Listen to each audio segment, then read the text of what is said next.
নম্বরে নয়েজের ব্যাপারে 3 নম্বরে তার জন্য আমরা কাজে দিচ্ছি, মানে যখন যেটা নির্দেশিকা আসবে তখন সেটা আমরা করবো, বুঝলেন? এই আইনগুলো পাস হয়ে আর কারণ 14 বছরের উপরে যেসব গরুগুলো থাকবে তাদের ডাক্তারি সার্টিফিকেট 14 বছর ঊর্ধ্বে যদি থেকে থাকে দেখাতে পারেন, সেক্ষেত্রে আপনারা কিন্তু গরু কোরবানি করতে পারবেন। আর যদি না থেকে থাকে তাহলে কিন্তু আপনি করতে পারবেন, এটা প্রশাসনিক একটা নির্দেশনা আমাদের দেওয়া হয়েছে। তো আমি পশ্চিমবঙ্গের সরকারের কাছে একটাই আবেদন জানাবো, দেখুন শুধু মুসলমান সংখ্যালঘুদের ওপরে এই নিয়মটা কিন্তু চালালে হবে না, সমস্ত মানুষের ওপর এই নিয়মটা কিন্তু চালানো দরকার। যেরকম আমরা সকলেই জানি ওয়েস্ট বেঙ্গল কিন্তু আমাদের বিফ রপ্তানিতে বা গরু পাচারে 2-3 নম্বর স্থানে রয়েছে। সেক্ষেত্রে আমাদেরকে কী করতে হবে, তাহলে হিন্দু মুসলমান জৈন খ্রিস্টান সমস্ত ধর্মীয় মানুষদেরকে এই জিনিসটাই কিন্তু শেখাতে হবে। আমাদের এইচএসসি হাবিব মিডিয়া ও শিয়াগালা টিভি, আমি শেখ হাবিব রয়েছি আপনাদের সঙ্গে। আমি এই মুহূর্তে উপস্থিত আছি জাঙ্গিপাড়া থানার মধ্যে আছি। আজ জাঙ্গিপাড়া থানার পক্ষ থেকে জাঙ্গিপাড়া এলাকায় আশপাশের যত মুসলিম গ্রাম আছে প্রত্যেকটা মসজিদের ইমাম সাহেব ও গ্রামবাসীদেরকে থানাতে ডাকা হয়। ডাকা হয়ে যে 1950 সালের একটা নির্দেশ ছিল যে কুরবানি দেওয়া যাবে না, কারণ 14 বছরের ঊর্ধ্বে গরুর বয়স হওয়া চাই, অন্তত 15 বছর হওয়া চাই, কিংবা তার যে এলাকার যে গরুর ডাক্তার থাকে গ্রাম্য এলাকায় সেই ডাক্তারের সার্টিফিকেট ও ভিডিও থেকে পরামর্শ দেওয়ার পর যদি 14 বছর গরু বয়স বলে উল্লেখ করে ডাক্তারবাবু, তাহলে সেই গরুকে কুরবানি দেওয়া যাবে, নাহলে কুরবানি দেওয়া যাবে না। আর অনেক লোকেরই প্রশ্ন ছিল, ওপরে দেখেছি যে আমাদের কুরবানি দীর্ঘদিন বহু বছর ধরে হয়ে আসছে, গরুর ওপর টার্গেট করে বেশি করে, কোথায় ফরজে নেই যে কুরবানি গরুই দিতে হবে। আপনি খাসিও দিতে পারেন, দুম্বা দিতে পারেন, উট দিতে পারেন। গরু ও মোষের ক্ষেত্রে 1950 সাল থেকে যে গরু ও মোষ 14 বছর বয়স না হলে কুরবানি দেওয়া যাবে না। কিন্তু এখন অনেক মানুষের প্রশ্ন আছে যে একটা গরুর আয়ু হচ্ছে 10 বছর, 14 বছর গরুর বয়স হয় না আর 14 বছর গরু বাঁচে না, সেইটা কিভাবে নিয়ম পালিত করলো। আরও মানুষের প্রশ্ন আছে, তার মধ্যে যে মাইক, যে ডিজে সাউন্ড মাইক মন্দির মসজিদে পুজো বা ওয়াজ জলসা, কোনো বাড়ির কোনো পার্সোনাল 4 দিনের সাথে যে কাজই হোক, মানে সিস্টেম আছে যে দিনের বেলা 55, রাত্রিবেলা 45, একটা নির্ধারিকা করে দিয়েছে, একটা মাপ আছে, সেই মাপ অনুযায়ী মাইক বাজাতে পারবেন। ডিজে সাউন্ড চলবে না, বা এমনি মাইক মন্দিরে পুজো হলেও যা আর মসজিদে আজান দিলেও সে একই নির্ধারিত করেছেন, একটা মাপ আছে, সেই মাপ অনুযায়ী আপনারা আজান দিতে পারেন। আর নামাজ কিন্তু কেউ কোনো জায়গায় রাস্তায় পড়তে পারবে না। যার নামাজ পড়বেন মসজিদের মধ্যে বা গ্রামের মধ্যে, মানে মেন রোডে বা ঢালাই রাস্তা বা পাকা রাস্তার মধ্যে নামাজ পড়া যাবে না, এমনকি পুজোও করা যাবে না রাস্তার মধ্যে। বা রাস্তার মধ্যে কোনো ঠাকুর নিয়ে যে পুজো করে পুজো করতে পারবে না, যে কোনো জলসা করতে পারবে না, নামাজ পড়তে পারবে না, এমনটাই এই জাঙ্গিপাড়া প্রশাসনের পক্ষ থেকে সকলকে সতর্ক দেওয়া হলো। ভিডিওটি শেষ পর্যন্ত দেখুন, বেশি বেশি আপনার মূল্যবান মতামত কমেন্ট বক্সে জানান। কী বললেন যে এলাকার মানুষ, তাদের সঙ্গে কথা হলো, বা ওসি কী বলেছে সেটাও আপনাদের দেখাবো। যখনই ডাকা হয়েছে তখন আপনারা আমাদেরকে সহযোগিতা করেছেন, তাই এবার আপনাদেরকে ডাকা হয়েছে। গভর্নমেন্ট চেঞ্জ হয়েছে এবং গভর্নমেন্ট চেঞ্জ হওয়ার পর গভর্নমেন্টের কিছু ইনস্ট্রাকশন আছে, মানে অর্থাৎ নিয়মাবলী আছে যেগুলো আমাদেরকে দিয়েছে এবং সেগুলোকে আপনাদেরকেও মেনে চলার জন্য আপনারা রেখেছি। আমরা রেখেছি এই কারণে আপনাদেরকে, কারণ আপনারা একটা মসজিদের ইমাম সাহেব আছেন এবং মসজিদ কমিটির লোক আছে, তারা যখনই আমরা আপনাদেরকে কোনো মেসেজ দেবো সেটা আপনারা প্রত্যেকটা গ্রামে গ্রামে মসজিদের যখন নামাজের শেষে বলে দিলেন বা কোনো খুতবা পড়ানোর পরে বলে দিলেন, তাহলে কিন্তু পুরো সমস্ত এলাকায় সেটা ছড়িয়ে যাবে এবং যারা গার্জেন আছে, বাড়ির গার্জেন আছে, তারা জানতে পারবে বা মাইকে অ্যানাউন্স করেও বলে দিতে পারেন যে এইবার এই গভর্নমেন্টের নির্দেশিকা আছে। যেটা প্রথম নির্দেশিকা আছে গভর্নমেন্টের নতুন সরকার আসার পরে, আমরা সেটাকে আপনারা সকলে শুনেছেন, বিভিন্ন মাধ্যমেও দেখেছেন, কিন্তু সেখানে অনেক সময় কিছু মিথ্যা কিছু সত্য বা বিভিন্ন খবরের চ্যানেল তাদের নিজের মতো করে বলেছে। কিন্তু গভর্নমেন্টের একটা নির্দেশিকা আছে, যে কোনো জায়গায় সাউন্ডের যে লিমিট অর্থাৎ শব্দ দূষণের যে মাত্রা দীর্ঘদিন ধরে বেড়ে চলছে, সমস্ত ধর্মের সমস্ত জায়গায় কোনো কি বলেছে শব্দ দূষণে যে মাত্রাটাকে, সাউন্ডের যে মাত্রা আছে সেটাকে কমাতে হবে। কোথাও বলেনি কোনো মাইক খুলতে হবে, সেটা মন্দিরের কোনো হরিনাম হচ্ছে সেখানে, মন্দিরের কোনো অনুষ্ঠান হচ্ছে সেখানে, মসজিদে কোনো আজান হচ্ছে সেখানে, কোনো জলসা হচ্ছে সেখানে, বা কোনো বাড়ির কোনো বিয়ে বাড়ি অনুষ্ঠান হচ্ছে সেখানে, বা কোনো জন্মদিন অনুষ্ঠান হচ্ছে সেখানে, সেখানে যে শব্দের যে মাত্রা সেই মাত্রাটাকে কমাতে হবে। এখানে জায়গা ওয়াইজ ভাগ করে দিয়েছে, কোনোটা জায়গায় ইন্ডাস্ট্রি বেল্টে কত শব্দের মাত্রা হবে, এমনি আমাদের রুরাল এরিয়ায় কত মাত্রা হবে, ইউনিভার্সিটি এরিয়ায় কত মাত্রা হবে, এবং যেটা মানে সাইলেন্ট জোন আছে সেখানে শব্দ দূষণের মাত্রা কত হবে, এরকম 4টে জোনে ভাগ করেছে। এবং দিন এবং রাত্রিতে ভাগ করেছে। দিনের টাইম হচ্ছে সকাল 6টা থেকে রাত্রি 10টা অবধি, আর রাতের টাইম হচ্ছে রাত্রি 10টা থেকে সকাল 6টা অবধি। ঠিক আছে, এই যে সকাল 6টা থেকে রাত্রি 10টা অবধি আমাদের এটা হচ্ছে পঞ্চায়েত এলাকা, মানে রুরাল জোন, মানে জাঙ্গিপাড়া থানা 10টা জিবি হচ্ছে পঞ্চায়েত এলাকার মধ্যে পড়ে। এখানে দিনের বেলায় শব্দর মাত্রা আছে 55 ডেসিবেল এবং রাত্রিবেলায় আছে 45 ডেসিবেল। এবার আপনি বলবেন স্যার 55 আর 45 পাবো কোথায় থেকে? আপনাদের মোবাইলে অ্যাপ বা বিভিন্ন টেকনিক আছে, সেখান থেকে দেখে নিতে পারবেন, বা আপনারা যে সাউন্ড বাজান তার থেকে কম করে করবেন। যে কম করেন তাকে কম করা দরকার নেই। তারপরেও কমপ্লেন যদি আসে, আমাদের কাছে শব্দ দূষণ যন্ত্র, শব্দের মাত্রা মাপার মেশিন আছে, এই মেশিন। ঠিক আছে, আমরা গিয়ে চেক করব, চেক করে যদি মনে হয় যে বেশি আছে, আপনাদেরকে কমাতে বলবো, কমাতে হবে। যদি কোনো হিন্দুদের ক্ষেত্রে হরিনাম হচ্ছে, সেখানে মনে হচ্ছে না বেশি বাজছে, বলবেন, আমরা গিয়ে সেটা করবো। আপনাদের আজানের ক্ষেত্রেও সেম জিনিস, জলসার ক্ষেত্রেও সেম জিনিস, বিয়ে বাড়ি হচ্ছে সেখানেও সেম জিনিস, কালী পুজো হচ্ছে সেখানেও সেম জিনিস, দুর্গা পুজো হচ্ছে সেখানেও সেম জিনিস। কোনো জায়গায় শব্দের মাত্রা আমার জাঙ্গিপাড়া থানার 55 ডেসিবেলের উপর বাজবে না দিনের বেলায়, মানে সকাল 6টা থেকে রাত্রি 10টা অবধি। এত দূর অবধি ক্লিয়ার সবার? 2 নম্বর পয়েন্ট, যেটা হেলমেট পরে গাড়ি চালাতে হবে। ঠিক আছে, হেলমেট পরে গাড়ি চালাতে হবে। আমি টুপি পরছি বলে হেলমেট পরবো না এরকম না। একটা এক্সেপশনাল আছে, সেটা হচ্ছে পাঞ্জাবিরা যারা আছে তারা হেলমেট না পরলেও কোনো নেই, ওদের ওটা বলাই আছে গভর্নমেন্ট। ঠিক আছে, আইনেই আছে ওটা। ঠিক আছে, বাকি সবাইকে হেলমেট পরতে হবে। আপনাদের যারা বাচ্চারা আছে, আপনারা সবাই গার্জেন এসেছেন, মসজিদে বলে দিলে তাদের বাড়ির লোককে বলে দিবে, বাড়ির লোকগুলোকে বলে দিবে। ঠিক আছে, এটা আপনারা একটু সবাইকে সার্কুলেট করে দেবেন। না হলে আমরা 1000 টাকা ফাইন কাটবো, এটা একটা খারাপ দেখায়, আপনাদের অর্থ ইকোনমিক্যাল হবে, লস হবে। বলবেন আমাদেরকে দেখে দেখে কাটছে, আপনাদেরকে কোনো কিছু দেখে দেখে না, সবাইকে সমান করে কাটা হবে। আমরা যখন ফাইন কাটতে বসি তখন দেখি না যে কে কোন ধর্মের মানুষ, কে কি করে আসছে। ঠিক আছে, হেলমেট পরবেন, কেউ ফাইন কাটবে না। হেলমেট পরবেন না, সবাই ফাইন কাটবে। আর ফাইন কাটা স্টার্ট হয়ে গেছে। 3 নাম্বার পয়েন্ট হচ্ছে আমাদের কুরবানি আসন্ন, কুরবানি আছে 27 তারিখে। সকলেই জানেন যে নিয়ম এসছে, এই যে আইন আছে, অর্থাৎ অ্যানিম্যাল ক্রুয়েলটি অ্যাক্ট এবং ক্যাটল যে অ্যাক্টটা আছে, সেটা এই অ্যাক্ট দুটো 1950 এবং 1964 এসছে, স্বাধীনতার পরে পরে। আজ থেকে প্রায় 100 বছর বা 70 মিনিমাম 70 বছর আগেকার আইন। সেই 70 বছর আগেকার আইন আমরা আজকে চালু করিনি, হয় আপনাদের গাফিলতি বা আমাদের গাফিলতি বা কোনো একটা গাফিলতির জন্য সেই আইনটাকে আমরা ঠিকঠাক ভাবে প্রয়োগ করতে পারিনি। আইন কিন্তু ছিল, আইন আজকে গভর্নমেন্ট এসছে, গভর্নমেন্ট আসার পর আইন হয়ে গেছে রাতারাতি, এরকম কিন্তু করে নয়। এই আইনটা 1950 সালে আছে। সেই আইনে বলা হয়েছে ক্যাটেল অর্থাৎ গরু এবং মোষের ক্ষেত্রে বলা হয়েছে, কোনো গরু এবং মোষকে যদি কোনো জায়গায় কোনো বলি দেওয়া বা কুরবানি দেওয়া বা অন্য কোনো জায়গায় যদি জবাই করা বা যেটাই বলেন আপনারা, সেটা করতে গেলে একটা পারমিশন নিতে হবে। সেটা হচ্ছে বিএলডিও অর্থাৎ ব্লক মেডিকেল যে অফিসার আছে ওনার কাছ থেকে, এবং যেহেতু আমার এটা পঞ্চায়েত এলাকা, তাই পঞ্চায়েত সমিতির সভাপতি সাহেব যিনি আছেন ওনার কাছ থেকে দুজনের পারমিশন নিয়ে ওটাকে জবাই করতে হবে। এবং আর একটা কন্ডিশন আছে, সেটা হচ্ছে গরুটার বয়স 14 বছর হবে। ওই আইনেই বলা আছে, এটা আমার কথা না বা অন্য কারোর কথা না। ঠিক আছে, এবার আপনাদের মনে হতে পারে যে তাহলে অন্য ছাগল বা কোনো কিছুর ক্ষেত্রে, কুরবানি দেওয়ার ক্ষেত্রে এইরকম কোনো কিন্তু এখনো অবধি নির্দেশিকা কিছু আসেনি। এবং এই ক্যাটেল আইনে শুধুমাত্র গরু এবং মোষের ক্ষেত্রে বলা হয়েছে, উটের ক্ষেত্রেও বলেনি, আর দুম্বার ক্ষেত্রেও বলে।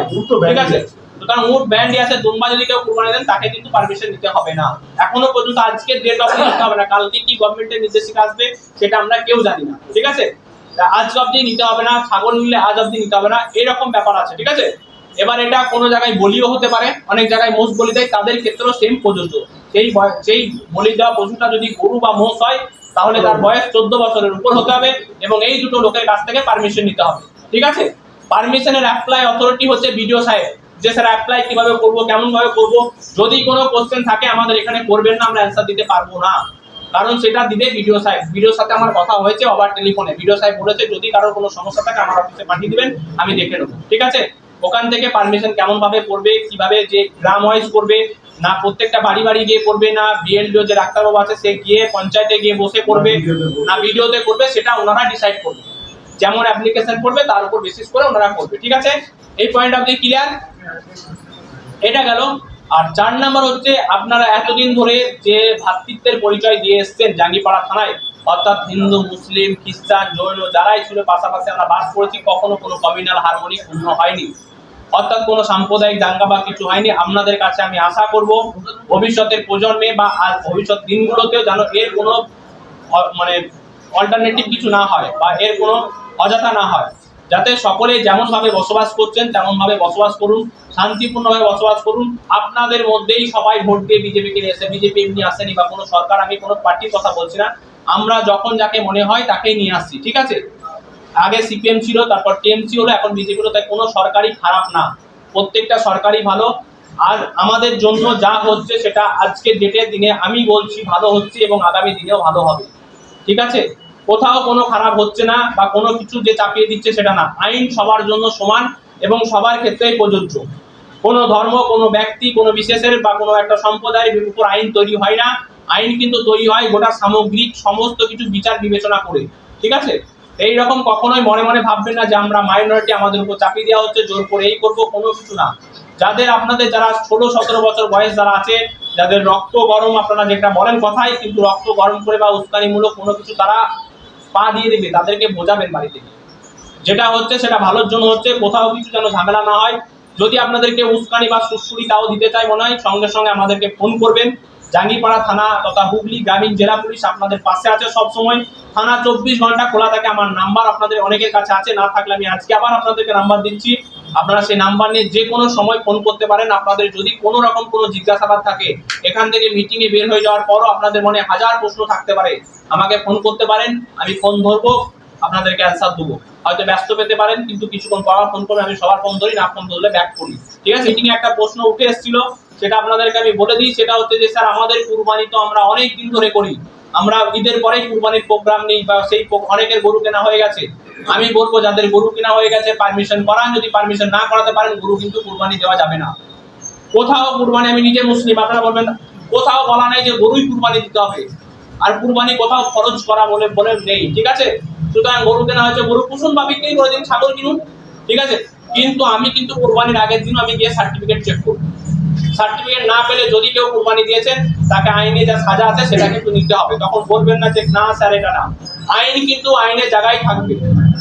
এখানে নতুন নির্বাচনের ক্ষেত্রে নতুন সরকার গঠিত হয়েছে, তো সেই সরকারের কিছু নির্দেশনা দেওয়া হয়েছে আমাদেরকে, যে গোহত্যার বিষয়ে আমাদেরকে আজকে জাঙ্গিপাড়া তথা পুলিশ স্টেশন, আমাদের জাঙ্গিপাড়া আন্ডারে যত ইমাম সাহেব আছে তাদেরকে ডাকলেন, ডেকে কিছু নির্দেশনা দিলেন। যে নির্দেশনার মধ্যে পুলিশ কর্মকর্তারা বললেন যে আপনারা গোহত্যা করতে পারবেন না, গরু মহিষ বাদে অন্যান্য পশুগুলো আপনারা হত্যা করতে পারবেন। নির্দেশনা দিয়ে দিলেন যে 14 বছরের উপরে যেসব গরুগুলো থাকবে তাদের যদি জন্ম সার্টিফিকেট যদি থেকে থাকে, আইনিভাবে আপনারা নিজ স্থানে বার্থ সার্টিফিকেট যদি থাকে তাহলে আপনারা আচ্ছা ডাক্তারি সার্টিফিকেট 14 বছর ঊর্ধ্বে যদি থেকে থাকে দেখাতে পারেন, সেক্ষেত্রে আপনারা কিন্তু গরু কুরবানি করতে পারবেন। আর যদি না থেকে থাকে তাহলে কিন্তু আপনি করতে পারবেন, এটা প্রশাসনিক একটা নির্দেশনা আমাদের দেওয়া হয়েছে। তো আমি পশ্চিমবঙ্গের সরকারের কাছে একটাই আবেদন জানাবো, দেখুন শুধু মুসলমান সংখ্যালঘুদের ওপরে এই নিয়মটা কিন্তু চালালে হবে না, সমস্ত মানুষের ওপর এই নিয়মটা কিন্তু চালানো দরকার। যেরকম আমরা সকলেই জানি ওয়েস্ট বেঙ্গল কিন্তু আমাদের বিফ রপ্তানিতে বা গরু পাচারে 2 নম্বর স্থানে রয়েছে। সেক্ষেত্রে আমাদেরকে কী করতে হবে, খালি হিন্দু, মুসলমান, জৈন, খ্রিস্টান সমস্ত ধর্মীয় মানুষদেরকে এই জিনিসটাই কিন্তু শেখাতে হবে। আমাদের যেন ওয়েস্ট বেঙ্গল থেকে শুধু মুসলমানদেরকে গরু হত্যা বন্ধ করি, অন্যান্য যেসব কোম্পানিগুলো আছে তারা বিদেশে রপ্তানি করবে আমাদের বাংলার গরু, আমাদের বাংলার বিফ অন্য রাজ্যেতে অন্য দেশেতে রপ্তানি করবে, তো এটা আমরা চাই না। আমি এই মেসেজটাই সরকারকে দিতে চাইবো, নতুন নির্বাচিত যে সরকার সিটে বসেছেন তার কাছে আমার একটাই আবেদন, দেখুন আইন সবার জন্য, ভারতবর্ষ হচ্ছে সেকুলার দেশ, সবার জন্য সব আইন সমান। সেক্ষেত্রে আমাদেরকে ফলো রাখতে হবে। আমাদের সংখ্যালঘুদেরকে দাবি, আমাদের সংখ্যালঘুদেরকে দমিয়ে দিয়ে অন্য যেসব বড় বড় আদানি আম্বানি রয়েছে এদেরকে কিন্তু সুযোগটা করে দিলে হবে না। আপনার আইন সবার জন্য সমান, আইনকে সবাই আমরা সমর্থন করি, আইনকে আমরা সকলেই মান্যতা দিই, কারণ আমাদের শরিয়াত আমাদের শিখিয়েছে যে সংবিধানকে আমরা সম্মান করতে শিখেছি, আমাদের সংবিধানই আমাদের শিখিয়েছে। সেক্ষেত্রে লাস্ট মেসেজ আমি সরকারকে একটাই দিতে চাই, আর আমি আমার সমস্ত মুসলিম ভাইদেরকে উদ্দেশ্য করে একটা মেসেজ দিতে চাইছি, দেখুন আমাদের শরিয়াতের এরকম কোনো নির্দেশনা বা এরকম কোনো আইন নেই যে আপনাকে গরুই কোরবানি দিতে হবে বা মহিষ কোরবানি দিতে হবে। আমাদের বিকল্প রাস্তা রয়েছে, শরিয়াত আমাদের বিকল্প রাস্তা দিয়েছে। আপনি ছাগল দিতে পারেন, ভেড়া দিতে পারেন, দুম্বা দিতে পারেন, উঁটও দিতে পারেন, গরুই যে আপনাকে দিতে হবে শরিয়াতের এরকম কোনো নির্দেশনা নেই। তাই আমরা চাইবো, সকলে আমরা মুসলমান ভাই চাই যে থাক না 10টা বছর 5টা বছর আমরা কোরবানি করবো না, গরু কোরবানি করবো না, আমাদের বিকল্প যে রাস্তা রয়েছে ছাগল, উঁট, ভেড়া এইগুলো আমরা জবাই করব, আমরা গরু জবাই করতে চাই না। আমরা এই সব থেকে বিরত থাকতে চাই, দেশের সংবিধানকে সম্মান করি, দেশের আইনকে আমরা সম্মান করি, এই বলে আমি আমার বক্তব্য শেষ করলাম। আসসালামু আলাইকুম রহমতুল্লাহি ওয়া বারাকাতুহু। সবাইকে আমার আন্তরিক সালাম ও অভিনন্দন জানাই। আজ এই উদয়নারায়ণপুর জাঙ্গিপাড়া থানার অন্তর্গত থেকে সব ইমামদের ডেকেছেন আমাদের এই থানার রশি সাহেব। তা আমাদেরকে অনেক বক্তব্য, অনেক কথা শুনিয়েছেন, আমাদেরকে অনেক রেসপেক্ট করেছে। যে এটাই বলতে চাইছে বারংবার যে আপনাদের মসজিদ, যে আপনাদের এই কুরবানি, ওনারা আমাদের একটা জিনিস বোঝাতে চাইছেন যে আপনাদের আগে যে যারা ছিলেন, সেই যে নোটিশগুলো ছিল, যে আইনটা ছিল, সেটা আগে থেকে প্রবাহিত হয়নি, সেটা বাস্তবায়িত হয়নি। কিন্তু যেটা এখন যে আইনটা হয়েছে, আমি সরকারের কাছে আবেদন বা এটা অনুরোধ জানাবো যে আমরা যারা আমার মুসলিম ভাই সমাগত, যারা আগে থেকে যেসব জায়গায় প্রস্তুতি হয়েছেন, যারা গরু টরু নিয়ে আগে থেকে প্রস্তুতি হয়েছেন, অনেকেই নিয়ে আছেন, তাদের অনেক আশা, অনেক ভরসা নিয়ে তারা নিয়ে এসছেন, কিন্তু তাদের উপায় যে তারা এখন অনভরমান্তর হয়ে গিয়েছেন, অনেক ব্যস্ত হয়ে গেছে, অনেক পেরেশান হয়ে গিয়েছে। এটাই আমি বলবো। আর এই মেসেজটা করতে চাই আমি যে সরকার, আমরা চাই যে জায়গায় বসবো সেই জায়গাটা আমরা সকলেরই নিয়ে তৈরি করবো। সকলে আমরা চাই যে শান্তি স্বাধীনতাভাবে আমরা সকলে নিয়ে চলবো। আমাদের হিন্দু ভাই আমাদের ও নয়, ওরা আমরা সকলেই চাই আমরা ভাই। এটা ইসলাম আমাদেরকে শিখিয়েছে। ইসলাম আমাদেরকে শিখিয়েছে শান্তি সন্তোলন নিয়ে সব কিছু নিয়ে মিলেমিশে অ্যাডজাস্ট করাটাই আমাদের নাম হলো ইসলাম। এই জন্য আমি বলবো, আমরা কাউকে নিয়ে প্রকল্প করছি না, আমরা কাউকে নিয়ে বিদ্রুপ করছি না, আমরা কাউকে ইনসাল্ট করছি না। এটাই আমরা আগে বাড়তে সবাই মিলেমিশে আমরা একই ধাবি ঐক্যবদ্ধে আমরা চলতে চাই। আজ আর একটা পয়েন্ট চলছে যে আমাদের মসজিদের মাইকের আওয়াজ নিয়ে কি অবস্থা এই চলছে। আমি সরকারের কাছে এটা জানাবো যে আমাদের মাইকের সেরকম সাউন্ড সেরকম হয় না, বেশি দূর যায় না, কিন্তু আমাদের যা হিন্দু, আমাদের পাশের ধর্মের যে ভাইরা আজ যে পুজো পার্বণের যে কীর্তন, যে অবস্থান, যে আমাদের যে শব্দ দূষণ, যাকে বলা হয় শব্দ দূষণ, আমাদেরকে বাচ্চাদেরকে পড়াশোনাতে যারা একটা মানুষ তারা বিভ্রান্ত হয়ে পড়ে। সেই দিক থেকে আমরা যে কতটা অকুলীয় আছে, আজ সরকার সেই দিকটা না দেখে আমাদের মসজিদের এই আজানের উপর বিকল্প করছে। আমি এটুকু বলবো যে আজ আমাদের মুসলমান ভাইরা যারা আছেন, আপনারাও ধাবিত হন, ইসলামটাকে আমাদেরকে সকলকে ঐক্যবদ্ধ হতে হবে এবং সকলকে একজোট হয়ে আমাদেরকে কে কি কোন ধর্ম করছে, কে কোন পার্টি করছে, আমরা সেদিকে না দিয়ে আমরা একত্রিত হই সবাই একসাথে। কারণ আজ আমাদের উপর বিদ্রুপ আচরণ করা হচ্ছে, আমাদেরকে পেরেশান করে মারছে আমাদেরকে। এই আমাদের থেকে বার্তা দিলে আমরা এই বার্তা পাচ্ছি। আর সবশেষে আমি এটাই বলবো সরকারের কাছে আবেদন এটাই আমার, যে সবার জন্য আইন সকলের জন্য সমান, শুধু মুসলিমদের জন্য যে এই মেসেজটা এটা নয়, আমার পাশাপাশি তাদেরকেও ডাকতে হবে, আমার হিন্দু ভাইদের জন্য ডাকতে হবে যে তাদের এই আওয়াজ, এই বক্স এত কিছু নিয়ে আওয়াজ তারা এই নিয়ে করছে। আমরা রাস্তা দিয়ে গেলে আমার টুপিওয়ালা পাঞ্জাবিওয়ালা দেখলে জয় শ্রীরাম, তারপরে এত ভয়ঙ্কর আওয়াজ যে আমরা অনেক অনেক পিতামাতা দেখা যায় তাদের হার্ট অ্যাটাক, এমন সময় তারা কনফারেন্স হয়ে যায়। আমি এদিক থেকে বলবো সরকার সেদিক থেকে একটু দেখে। আর আমার মুসলিম ভাইদের এইটাই বলবো যে আমাদের ইসলামে এরকম কোনো শরিয়াত নেই শুধু গরু কুরবানি দিতে হবে। এটা আমাদের জন্য খুব আরও ইম্পর্টেন্ট একটা কথা হলো এটা আমাদের জন্য খুব একটা ভালো মেসেজ। আমরা এটা মনে করি, আমি এটাকে অ্যাকসেপ্ট করলাম, এই জিনিসটাকে আমরা অ্যাকসেপ্ট করলাম, খুব ভালো। আর আমরা যে খুব সুন্দর এই কথাটা, আইনটাও খুব ভালো লাগলো। কারণ আমাদের এরকম নয় যে আমাদের শুধু গরু কুরবানি দিতে হবে, আমাদের মোষ কুরবানি দিতে এরকম কোনো আমাদের শরিয়াতে নেই। আমাদের অনেক কিছু ধারাবাহিক আর কিছু আছে, সেগুলো আমরা দিতে পারবো। তবে আর একটা কথা হলো এইটাই, আমার হিন্দু ভাইদেরকেও বলবো যে আপনারা যে দেখতে পাচ্ছেন, আমাদের সেরকম কিছু নয় যে গরু আমাদের মুসলিম ভাইরা সেরকম কিছু নয়। সব কিছু আমার গরিব আদিবাসী ভাইরা এইসব নিয়ে বিজনেস করে।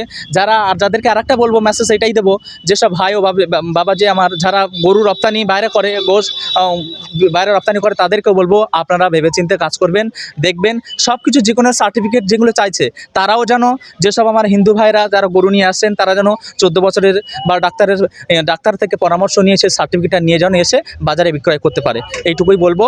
আর সবশেষে আবেদন করব সরকারের কাছে, সরকার যেন সব আইনটাকে সকলের জন্য সমান সেই দিকে তাকিয়ে সরকার যেন এটা নমনীত ঠিকভাবে করতে পারেন, এইটুকু আমি আশা করব।